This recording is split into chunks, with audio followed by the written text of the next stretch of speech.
Carolina gets a 73-61 win over Navy. Matt, I think I speak on behalf of all Carolina fans to say that game was ugly. Don't really prefer to rewatch it, and I thought we would win by more. So I was a little disappointed by that. It's not all, doom and gloom. There were some positives to glean from this, but to me, my initial watch just live as it was happening, my thought process was almost trying to discern, was this more of just a sleepy November bye game where you're like, oh, it's the third bye game in a row where we're a little ready to move on to some tougher competition. We're looking ahead to the Fort Myers tip-off next week. Or were there actual concerns that I think Navy exploited for Carolina that could come back to actually bite them when they play power competition down the line? I think right now I'm seeing a little bit of both. There's nothing that I would say I'm panicked about, but there are, I would say, some small red flags. But I want to get some of your takeaways from this game, both the good and the bad. I'm with you. I think this is 50% burn the tape if you're Carolina because we just weren't that into it, and 50% this is Service Academy basketball. We have a bunch of guys, we're physical, we're depth, we have depth, we're grown men, we can go 25 deep literally, but we're not that crazy talented. So like let's make it ugly and slow. And I think they heard our preview when you said might get close to 100 because that seemed like goal number one for Navy was like, you will not break 75 points in this game. They did that like three-quarters court pressure. They were determined to make this one kind of as ugly a rock fight as they could. And honestly, Mhm. Carolina shot the ball really well in the first half. I think if Caleb Wilson doesn't get that second foul, they probably do blow the doors open in the second half. And I don't know if anyone did watch this game is listening to this. This wasn't as close as it looked. Navy had a 13-0 run, in the final 5 minutes to make this one look a little more competitive than it was, but it's never really felt like it was in doubt from the Carolina Mhm. perspective at all. Yeah, even when they cut the lead to four early in the second half, where it's like, okay, still, this is really frustrating, but you just trust the athletes in terms, Yeah. and even the size with Vasar and Caleb Wilson. Although, Mhm. didn't think this was the best Vasar game. I thought he left a couple shots Fine. at the rim. Yeah, Yeah. had a few shots rim out. Wilson was special for the first 12 minutes in the second half. But yeah, even to your point, in the first half, it felt like Carolina was flirting with blowing this one wide open. They got up Mhm. 12 a couple of times, and in the second half, they were up 12-14 for most of it until they pulled ahead by 20 late. I think they were up by as many as 24 before. I actually thought it was a 15-0 run. Maybe it was a 13-0 run. Well, You could be right. Yeah, you could be right. we could take off those extra 2 points and just say it was 13-0. But yeah, that was the frustrating part for me. Watching it was like there were still starters on the court when that was happening. And Yeah. I think And they all that's came back in at some point too. Like, yeah, because I think it was like after a 13-0 run, Hubert's like, all right, the other two are going out there with you to bail you out of this. And that, okay, I would use that instance as like emblematic of the sleepy November bye game. mm, Not locked in. I thought like Jonathan Powell had a turnover in that run where he was just trying to make a basic entry pass to Caleb Wilson. I think it was Wilson. It might have been Vasar, but it turned into just a really sloppy turnover that led to a run out. Then you had Benini who was just cashing wide open threes on that run where guys weren't even bothering to get back on defense. Like that was I guess there's good and the bad where it's like the bad is okay, why are you letting up when there's still 3 minutes left? The good is okay, that's easily correctable to just lock in next time for 40 minutes. But beyond that, I think you're spot on in terms of just the three fourth quarter press. The zone seemed to frustrate Carolina. They had success at it a few possessions with Jaron Stevenson cutting the baseline and either Henry Vasar or Caleb Wilson in the middle of it. But sometimes I'm like, do they just get bored when they see a zone in front of them? They're like, oh, let's try something probably. different, like instead of what's working. But yeah, did you make anything else of any of Navy's strategy in terms of mucking this game up?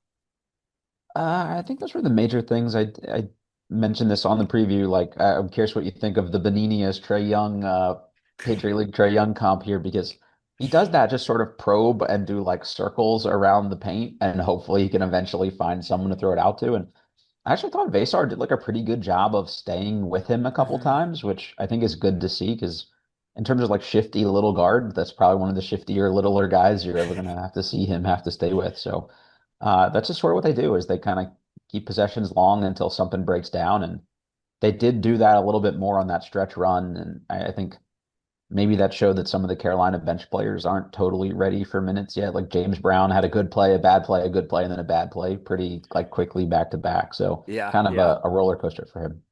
Yeah, that's a good point. We could touch on the Carolina bench some more, but to weigh in on my thoughts on Benini first, I think your Patriot League Trae Young comparison is hilarious and actually accurate. And again, with the Patriot League part is doing a lot of heavy lifting. I will be clear Yeah, with for that. sure. Yeah, absolutely. Yeah.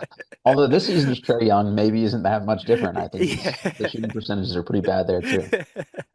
But Benini, I thought they threw Vasar on him at times, like when they were switching onto him. They had Jaron Stevenson guarding him as the primary defender for a few possessions as well for stretches of that game.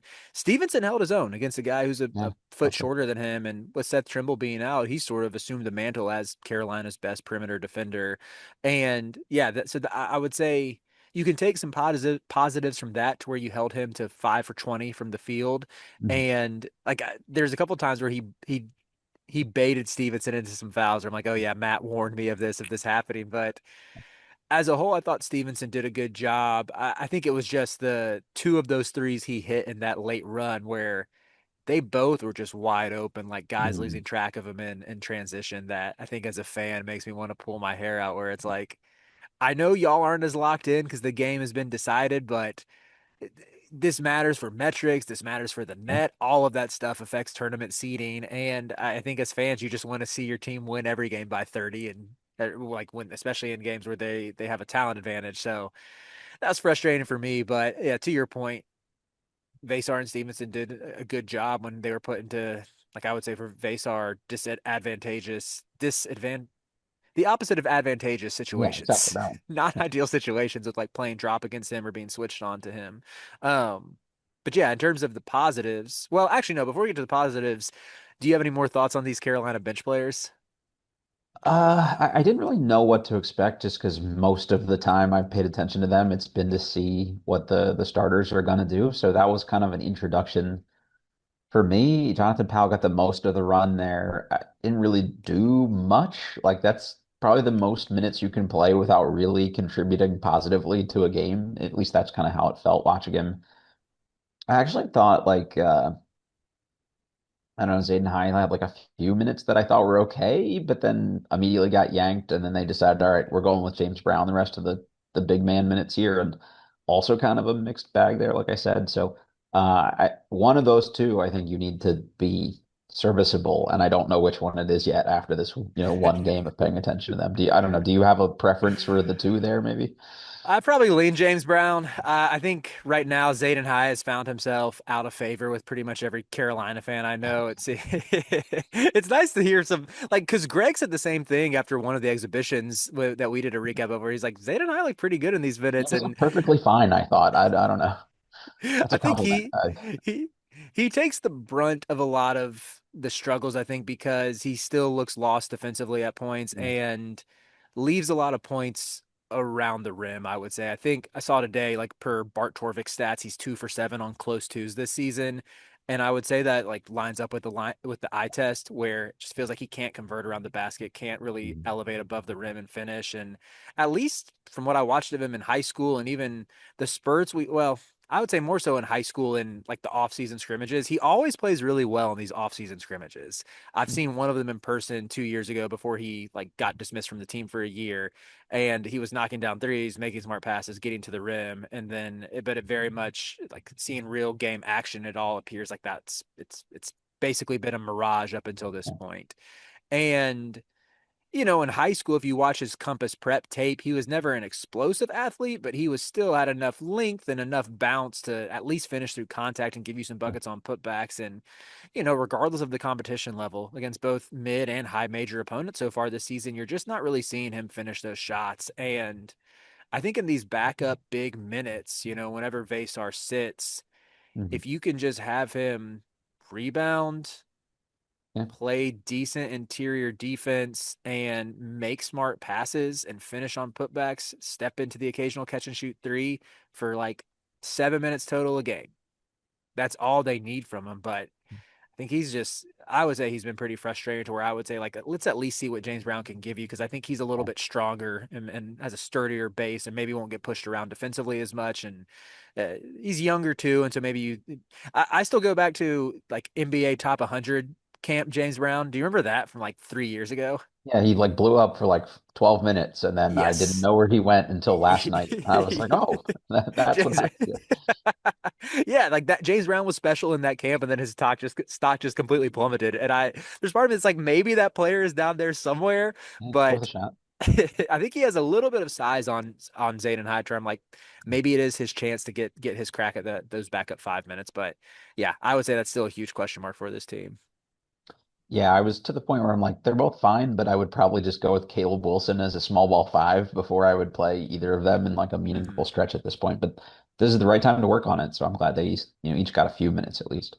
Yeah, I think whenever Seth Trimble returns and there's more flexibility on the wing, you probably honestly shift Jaron Stevenson to your small ball five, Mhm. which is like he's sometimes has some frustrating tendencies in his own right with I've always kind of thought like even at his Alabama games he would float around the perimeter too much, Mhm. but he's been really good on the glass this year and been much stronger around the basket to where it seems like he's figuring some things out, but an interesting and unique player just in how he can give you minutes at the 3, 4, and 5. But we can turn to the positives before we wrap this one up. I know you wanted to talk about Caleb Wilson, so I'll just open up the floor to you to do that.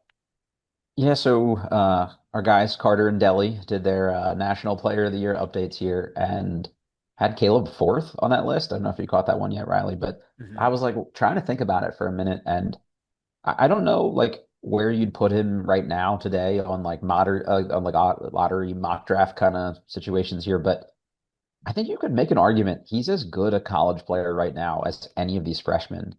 And I think he was obviously highly rated for a reason, but I don't know if anybody had that coming in. Like last night, kind of limited by foul trouble, maybe not his even best game, but 23, 12, 3 blocks and 4 steals. Like he was just crazy impactful and the team just seemed to do everything better with him on the court. It was like a rising tide lifts all ships kind of thing. Like he's that exponential, X factor guy for everyone else here. And I was trying to think of like what the comp is for him. I saw Bleacher Reports, Jonathan Wasserman had Jonathan Isaac, which I almost feel like is disrespectful. Like maybe defensively, I guess that's a decent enough comp, but offensively, I don't really see that one. But I get like Jamal Mashburn vibes. Like Riley, I think you're a little younger than me. I don't know if you remember any or have seen any Jamal Mashburn tape, but he's kind of like Hmm. this mid-post operator who's a crazy athlete and like just as likely to hit a 15-foot step back as he is to like dunk through you and rip your soul out Yeah, of your yeah. body. So he's incredible to me. I've enjoyed watching him about as much as anybody in the country so far. Yeah, he is so much fun to watch, so much fun to cheer for because it's the on-court performances, of course, but it's also his personality off of it. Vibes, And yeah. yeah, and I think there have been a lot of Carolina fans trying to find comps for him. I don't think there's really a UNC player you could point to. Maybe like young Rashid. I saw Yeah. someone on Twitter said young Rashid Wallace with Tyler Hansbrough's motor and intensity, and I was like, that's not bad. Yeah. Um, what else did I see? I think you can throw the Marvin Williams one out. I don't think Yeah. But Marvin ever could score like this or take over a similar game. similar build, I think that makes sense. But he's got some like Jameson to him too in terms of Hmm. just like craft a little bit and movement. Like they're both kind of fluid movers on the court, but I'm with you. Yeah. Yeah, and what else? So someone in our sleepers Discord compared him to a more skilled Amari Stoudemire. I thought that Okay. was a pretty interesting comp too to look at it from Yeah. that angle. I'm not mad at Uh, that. or a more athletic Pascal Siakam was another one. I don't think he's quite like he's the scorer that Siakam is, but maybe he Yeah. can get there. Like he's probably further along than Siakam was at this stage, or Oh yeah, for Siakam sure. wouldn't have fallen until the end of the first round. So Yep. yeah, he's electric to watch. I see the case for National Player of the Year. I think this Carolina team would be really really bad without him. They probably would have dropped a bye game. Like he is the one who galvanizes the team. He's the one who everyone looks to. And just like the dunk after dunk after dunk that he gets in a variety of ways. I mean, he's so lethal on putbacks, but he's also able it just seems like he can put his head down from the top of the key, take 2 steps and he's there and he's punching on someone. And even as a further testament to that, he is currently leading the country in dunks at 23. Second in the country is Flory Badunga with 16 dunks. So, Not uh, shocked by the gap there either. I mean, he's yeah, just been all over the place.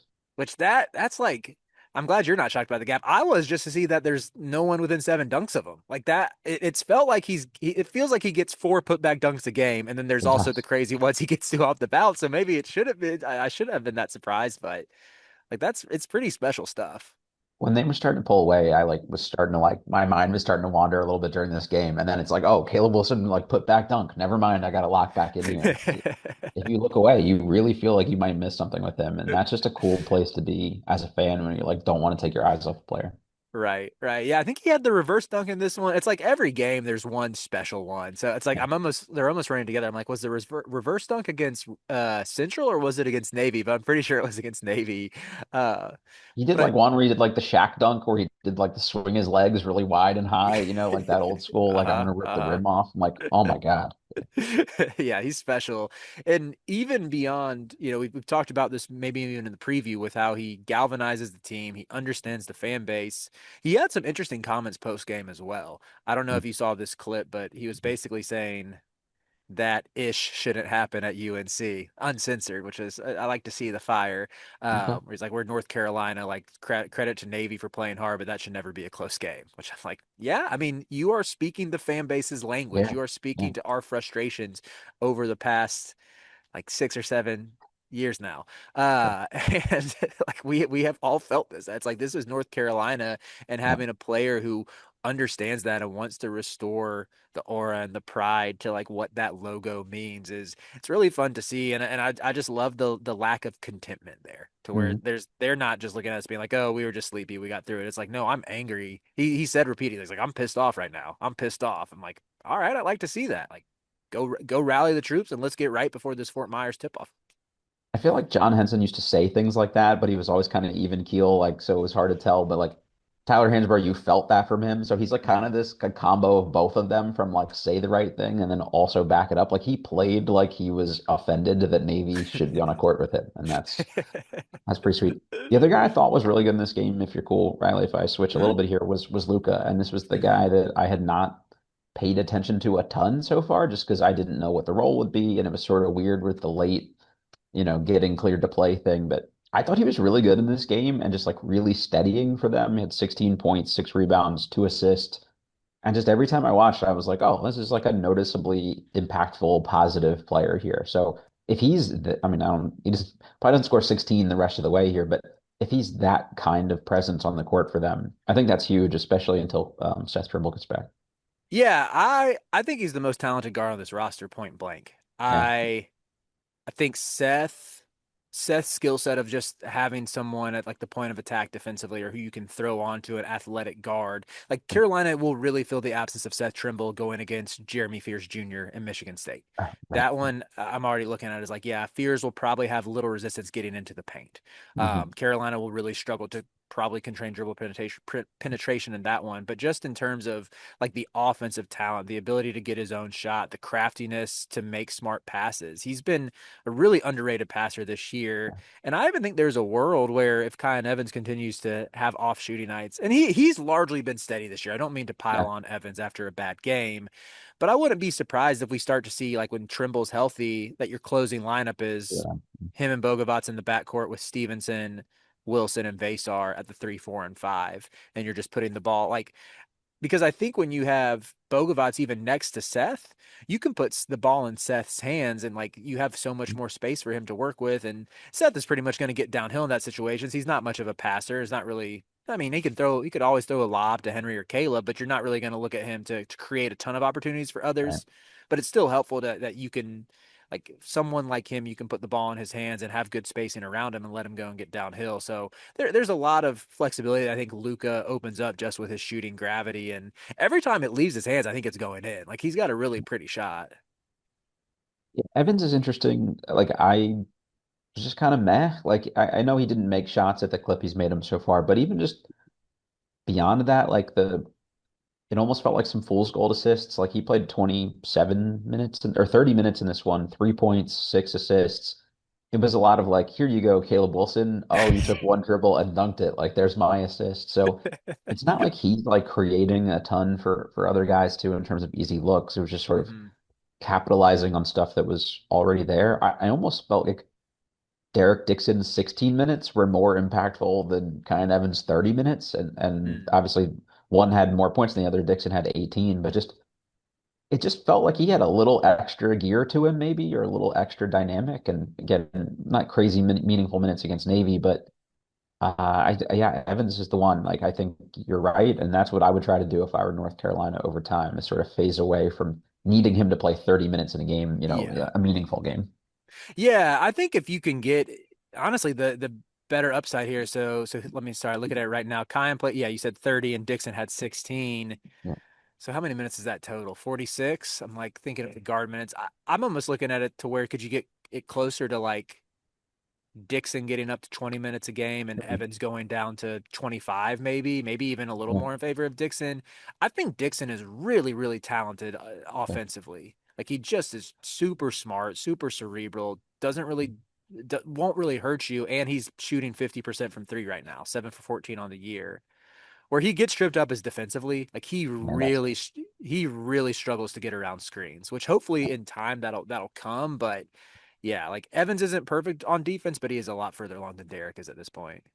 he's just solid, and there's nothing wrong with playing up like a perfectly solid guy a bunch of minutes. I just don't think you need to like you want to be in a position where you have to lean on him to be like the guard for you. So if it's Right. Seth coming back or Luka taking over or Derek kind of like I don't know, 22 minutes of Evans playing really hard is better than Evans having to stretch it for 30 plus. But Yeah. I don't know, at least you got some options there. I mean, that's not a bad Right. position. Right. I'm with you on that. I would even say, I think Luca's role is going to be solidified in terms of like he is Yeah. the sniper. He's the one where if you want to guard and with the ball in his hands, a late shot clock, it's probably either him or Trimble. Hmm. But in terms of like who's running the point, who's setting everybody up, I kind of want the point guard for this team to just like make smart passes and get out of the way and let Yeah. Henry Vasar and Caleb Wilson rock. Like that's kind of the role for a point guard on this Honestly. team, which Yeah. we haven't seen like such a big dominated team at Carolina in a while. It's I'm trying to think of what a comparison would be. Almost like he's a much, much different player than Kyan Evans, but think back to like Kendall Marshall, where Hmm. he was there to pass and play defense, and occasionally he could go hunt his own shot, but he Yeah. also had John Henson, Tyler Zeller, and Harrison Barnes. That was like, oh, those are the guys who do the heavy lifting offensively. Elite finishers around him for that Yeah, one. yeah, yeah. So it's something that like UNC truly has not had under Hubert, where he's been very content to like let combo guards just take Yeah. whatever shot they want. Where now you can rein it in a little bit and say, hey, this runs through our two bigs. This Mhm. runs through the guy who's going to be a top five pick and the only other guy on this roster who probably could has any hope of playing like 5 to 10 years in the NBA with Vasar. So yeah, Mhm. I think there's the pitch should be pretty easy, but Yeah, both those guys, I think I've seen enough where I feel confident that they can be competent, and that's probably pretty good place to be. So from a non-fan perspective, even though the score is a lot closer than I think Carolina fans would want, I wasn't really that discouraged by anything I saw here too. So I think you just kind of keep this one, you throw the tape out from any of the ugly parts, and you just keep it moving. Yeah, with you on that. So hopefully Carolina, this last little tune-up game before Fort Myers pays some dividends. So it's going to get a lot more intense next week.